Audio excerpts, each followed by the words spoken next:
Olá a todos os professores, a paz do Senhor. Nós estamos aqui para mais um subsídio da nossa escola bíblica dominical. Nós estamos no nosso último trimestre e neste trimestre nós estamos estudando a Carta aos Gálatas. O título da nossa revista é a Carta da Liberdade, Gálatas, né? A Carta da Liberdade. E neste próximo domingo nós vamos estudar com os nossos jovens a lição de número 6, que tem como tema Seja autêntico, fuja da hipocrisia. O nosso texto-chave, meus irmãos, está em Gálatas, capítulo de número 2 e o verso número 12, que diz assim: Pois, antes de chegarem alguns da parte de Tiago, ele comia com os gentios.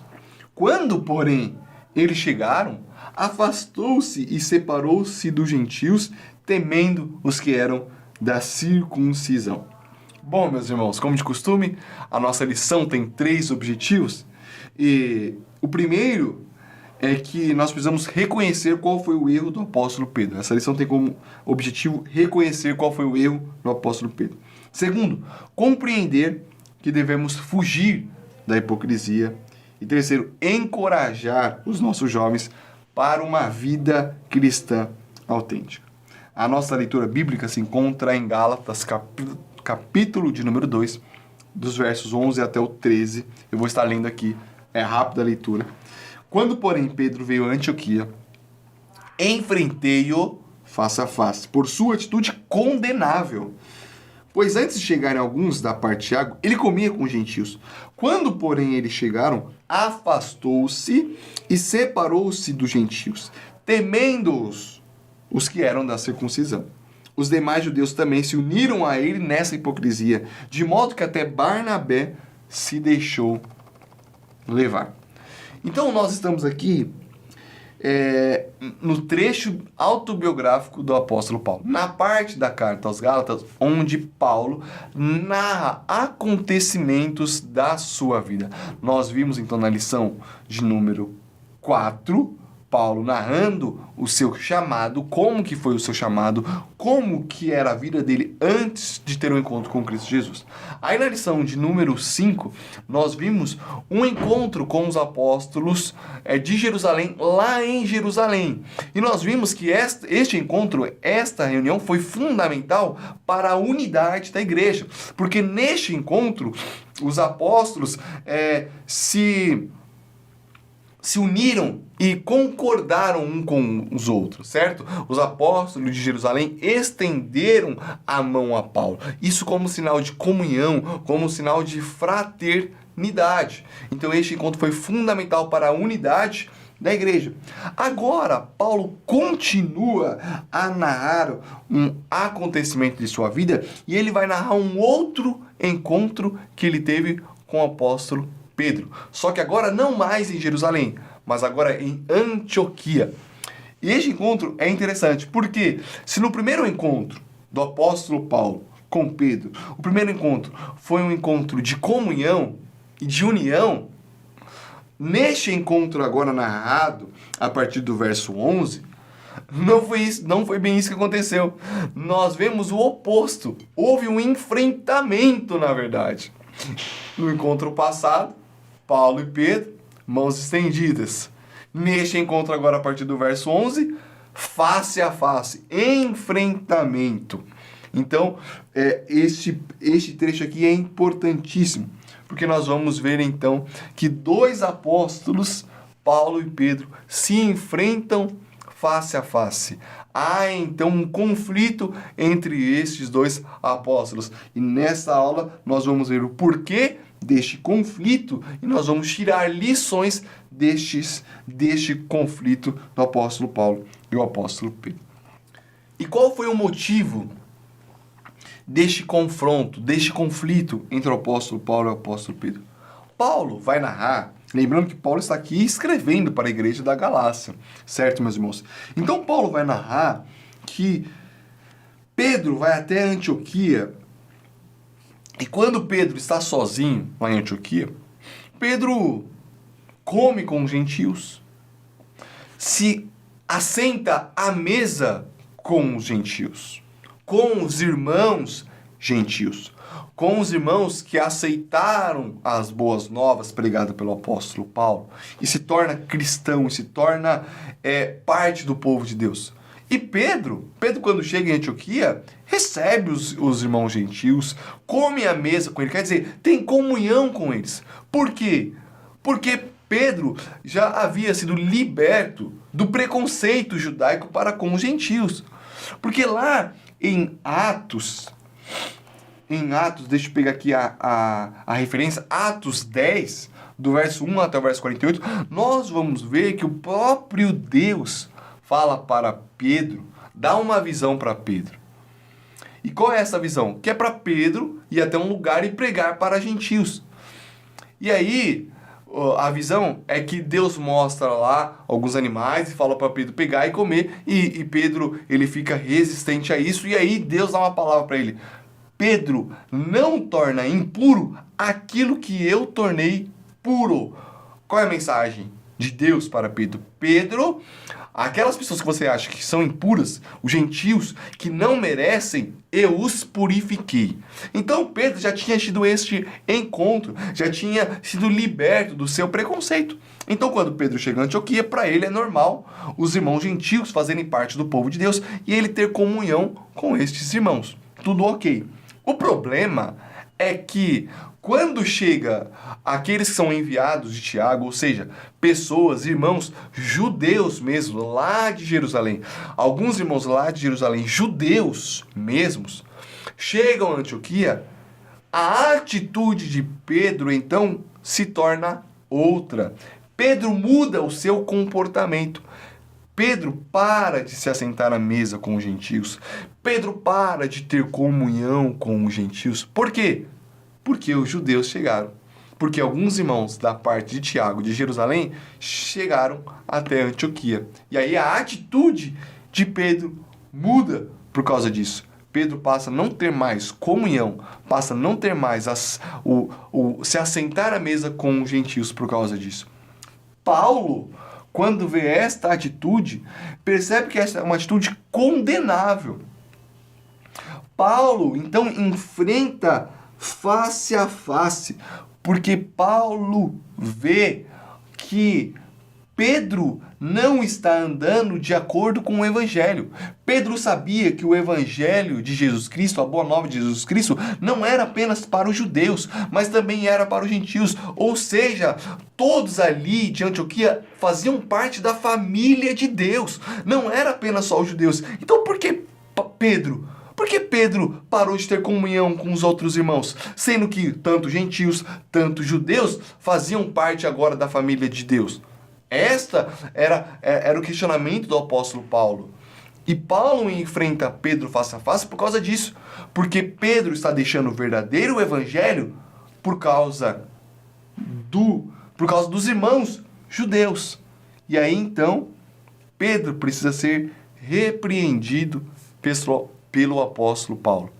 Paulo então repreende face a face Pedro. E aqui é interessante porque a gente pode trazer uma reflexão para os nossos jovens de que Pedro, mesmo sendo um dos maiores apóstolos de Jesus Cristo, precisou ser repreendido. Pedro não percebeu na falha que ele estava caindo. Pedro não percebeu que ele estava sendo hipócrita. Pedro não percebeu que ele estava deixando um verdadeiro evangelho. Ao excluir os irmãos gentios, ele estava fazendo com que os irmãos gentios se sentissem impuros, sendo que Deus já havia os purificado. Então Pedro estava indo contrário àquilo que o próprio Deus havia falado para ele. Olha, aquilo que você acha que é impuro, eu os tornei puro. Pedro, sentar-se à mesa, irmãos, quer dizer isso. Significa que nós estamos na mesma posição, que ninguém é melhor que ninguém e que nós temos comunhão. Quando Pedro deixa a mesa, Pedro está dizendo que, ou seja, os gentios não são puros. Os gentios são pessoas impuras. E eu não misturo com gente impura. Naquele contexto, pessoas que eram consideradas impuras, ou seja, mulheres que estavam em seus dias, homens que tinham alguma enfermidade, que eram enfermas, tinha a enfermidade da lepra, por exemplo, que eram consideradas impuras, elas não se sentavam à mesa, não poderiam se sentar à mesa, porque eram impuras. Era isso que Pedro estava dizendo. Olha, os gentios são impuros, eu não vou mais me assentar à mesa com eles. Pedro estava deixando a verdade do evangelho e estava caindo na hipocrisia. E Paulo repreende. Veja, Pedro não percebeu isso. Pedro não percebeu isso sozinho. Ele precisou de que alguém o enfrentasse face a face, que o repreendesse. E isso aqui é lindo. Este texto é lindo, porque a gente pode trazer isso para a nossa vida. Quantas vezes os jovens não gostam, nós, na verdade, ninguém gosta de ser repreendido. Mas esse texto mostra para nós, irmãos, que muitas vezes nós estamos falhando e nós não estamos percebendo. É por isso que nós precisamos da união, é por isso que nós precisamos de uma liderança, é por isso que nós precisamos da igreja, é por isso que nós precisamos de pastores, é por isso que nós precisamos de mestres, de teólogos. Por quê? Porque muitas vezes nós estamos falhando, caindo, pecando e não estamos percebendo isso. Muitas vezes nós estamos sendo hipócritas, deixando a verdade do evangelho e não estamos percebendo. Então é necessário que alguém venha e repreenda. Nos repreenda. Isso é bom, isso não é ruim. Ser repreendido não é algo ruim, mas é algo bom e positivo. E aqui os irmãos podem trazer essa reflexão para os nossos jovens. Olha, jovens, nós devemos dizer isso a eles. Olha, jovens, não queira ser irrepreensíveis, no sentido de que, olha, eu não aceito que ninguém me repreenda. É meu pai, é minha mãe, só meu pai, só minha mãe pode falar comigo. Não, essa atitude não é uma atitude evangélica, não é uma atitude bíblica. Aqueles que fazem parte da família de Deus se deixam, se submete a ser repreendido quando deve ser repreendido. O apóstolo Pedro estava sendo hipócrita, estava caindo, estava falhando. Então, ele precisava ser repreendido. Nós, muitas vezes, precisamos ser repreendidos. E mais do que isso, nós precisamos, os jovens precisam estar, então, dispostos a ser repreendidos. Uma repreensão que vem direta de Deus, seja através de uma liderança, seja através de um amigo, de um irmão da igreja, de um pastor, ela nos traz benefícios. E a repreensão do apóstolo Paulo foi benéfica para Pedro. Agora, o problema mesmo, e aí nós entramos no tópico 2, o problema foi que o apóstolo Pedro, ele estava caindo em hipocrisia. E aqui, eu conceituo aqui na lição o termo hipócrita, e eu vou trazer o termo hipócrita lá na Grécia Antiga. Por quê? Porque esse termo vem de lá. O hipócrita, na Grécia Antiga, era apenas um ator, um comediante. Ou seja, aquele que interpretava um personagem. Então, quando tinha lá as reuniões públicas, e o hipócrita, este ator, então, ele tinha que atuar tão bem, que as pessoas, quando olhassem para ele, por exemplo, não percebessem que era ele. Nossa, mas quem que é essa pessoa aí que está interpretando? Então, este sentimento era o que o hipócrita deveria causar nas pessoas. A atuação dele deveria ser tão boa que as pessoas nem perceberiam quem ele era. Então, o hipócrita era esta pessoa, este ator. Daí vem, então, a conotação negativa que nós damos ao termo hipócrita. Aquele que é falso, aquele que diz algo, mas na prática faz o contrário. Aquele que professa uma fé, mas não age conforme ela. Este, então, é o hipócrita para nós. Aquele que está atuando. Aquele que está falando algo, mas na verdade ele é outra pessoa. Certo? Ele só fala. Ou na verdade ele está falando, mas quando ele age de forma contrária àquilo que ele disse. Era isso que Pedro estava fazendo e aonde Pedro estava caindo. Pedro estava caindo na hipocrisia. Por quê? Porque Pedro, ele sabia que o evangelho de Jesus Cristo era para os gentios. Pedro sabia que Deus já havia purificado os gentios. O problema foi que quando chegaram algumas pessoas, alguns judeus, Pedro, então, passa a agir contrariamente àquilo que ele já tinha entendido, àquilo que Deus já havia falado para ele e anunciado para ele. Os gentios faziam parte da mesa. Pedro sabia disso. Pedro tinha esse entendimento. Não é que Pedro esqueceu disso. Não, Pedro não esqueceu disso. Pedro sabia disso. Só que Pedro começa a agir contrariamente. Pedro cai, então, na hipocrisia. Pedro fala uma coisa, mas age de forma diferente. Pedro sabe da verdade do evangelho, mas age como se não soubesse. Isso é hipocrisia. E é por isso que Paulo, então, combate e enfrenta o apóstolo Pedro. Isso aqui é importante, irmãos. Por quê? Porque o nosso chamado não é para sermos hipócritas. Uma coisa, nós não podemos, na verdade, os nossos jovens não podem, nós não podemos, qualquer pessoa, qualquer cristão não pode ter vida dupla. A gente não pode falar uma coisa e agir contrário àquilo que nós falamos. Eu não posso, irmãos, pregar uma coisa e na minha vida diária é fazer outra coisa, fazer aquilo que é contrário àquilo que eu estou pregando. E então isso tem uma responsabilidade. Estar aqui, falar, pregar, ou na verdade, você não precisa ser um pregador, você não precisa ser um pastor, só de você professar a sua fé, já há uma responsabilidade em nossas mãos. Nós não podemos professar a nossa fé e no nosso dia a dia nós agimos contrariamente à nossa fé, irmãos. Não podemos fazer isso.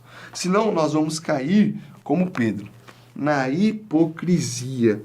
É por isso que aqui na lição nós dissemos que o chamado do evangelho é para uma mudança verdadeira, que deve ser vista na prática e em ações.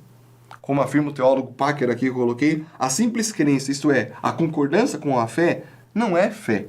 Assim como ter compromisso com Deus ou um Cristo, que é mero produto da imaginação humana, também não é. O apóstolo Tiago resume bem, dizendo que fé sem obras é morta. Ou seja, não é apenas por propagar a nossa fé, não é apenas por professar a nossa fé, não é apenas por pregar, por falar, não. Tudo isso, a minha crença, a minha fé, a sua crença, a sua fé, a nossa crença, a nossa fé deve estar conciliada com a nossa vida prática. Fé e obras devem andar juntos. A obra deve manifestar a nossa fé, deve autenticar a nossa fé. O grande desafio é, como diz o apóstolo João, amar não só em palavras, lá em 1 João 3,18. Amar não só em palavras, e aqui a gente pode colocar fé. Fé não só em palavras, crer não só em palavras, mas na atitude, no modo de ser, no modo de viver.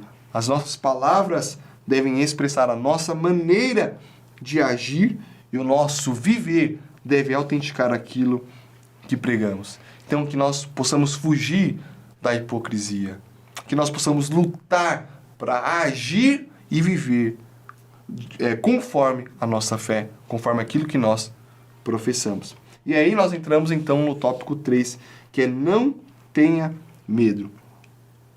Pedro cai no erro da hipocrisia por influência dos cristãos judeus de Jerusalém que haviam chegado em Antioquia. Antes da chegada dessas pessoas, Pedro estava agindo conforme aquilo que ele cria e conforme o evangelho. Estava tudo certo. Pedro sabia que Deus já havia purificado os gentios e por isso que tinha comunhão. Só que Pedro foi influenciado pelos irmãos judeus. E a partir da pressão dos irmãos judeus, a partir da influência daquelas pessoas, daqueles judeus, Pedro então passa a agir contrariamente. A atitude do apóstolo, eu coloco aqui na revista, foi como a de um camaleão, que para a sua defesa, o que o camaleão faz para a sua defesa? Ele muda a sua coloração de acordo com o ambiente que você está. Então, se ele está num ambiente mais de plantas e tal, de verde, então ele vai mudando a sua coloração. Para quê? Isso é defesa dele. Para que ele não possa ser encontrado pelos seus predadores. Aí, quando ele vai para uma outra região, uma região talvez um pouco mais árida e tal, ele muda a sua coloração de novo. Quer dizer, ele vai mudando a sua coloração de acordo com os ambientes em que ele está. É isso que aconteceu com o apóstolo Pedro. O apóstolo Pedro estava em comunhão. Chegou outras pessoas, a atitude de Pedro foi diferente. Assim como Pedro, em diversas situações somos pressionados a deixar nossa identidade, sendo que muitas vezes cedemos à pressão por temer perder a aceitação das pessoas e sermos confrontados por elas. Então aqui na lição eu coloco duas pressões que fazem com que nós muitas vezes deixemos a nossa fé e faz com que nós passamos a agir contrariamente à nossa fé. Primeiro é perder a aceitação das pessoas. Nós temos um medo, irmãos, e principalmente os jovens, têm um medo de perder a aceitação das pessoas, de perder a aceitação do meio, de perder a aceitação da sua tribo, dos seus colegas, dos seus amigos. Há um medo de ser excluído assim excessivo por parte dos jovens.